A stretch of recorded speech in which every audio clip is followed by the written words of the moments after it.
বিশ্ব ইসলামে গেলে নাকি ইমান নষ্ট হয়ে যাবে। তো কি বলবো, বলার মতো তো আসলে ভাষা থাকে না। আমার কাছে মনে হয় এই মানুষগুলো মানসিকভাবে অসুস্থ। আমার কাছে মানসিকভাবে সুস্থ কোনো মানুষ এ ধরনের কোনো মন্তব্য করতে পারে এটা আমার বিশ্বাস হয়। আমি রিকোয়েস্ট করবো সবাইকে যে আপনারা ওলামায়ে কেরামের সাথে যেভাবে সফর করেন সেভাবে সফর করে ইসলামের অংশ নেবেন ইনশাআল্লাহ। এখানে সারাদিন রাত ব্যাপী বয়ান হবে। আমরা কেন এখানে যাব?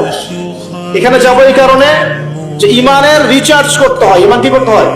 রিচার্জ করতে হয়। যদি আজকে সারাদিনে আমি কোরআনের এক পারা না পড়তাম, 20টা পৃষ্ঠা হাদিস না পড়তাম, একটা ইসলামিক বই না পড়তাম, আজকে হয়তো আমার ইমানটা একটু কম থাকতো।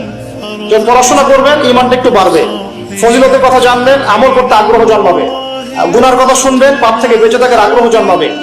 আলেমকে দেখবেন যে হ্যাঁ মাশাআল্লাহ তিনি কত সুন্দর করে ওযু করেন, কত সুন্দর করে নামাজ পড়েন, দেখলে আপনি শিখতে পারবেন। যখন দেখবেন একটা আধ্যাত্মিক পরিবেশ, সবাই আমল করছে, আপনার আমল করতে ইচ্ছা করবে। এভাবেই তো আস্তে আস্তে মানুষ পবিত্রতা অর্জন করে, পরিশুদ্ধতা অর্জন করে। একা একা কি করতে পারে?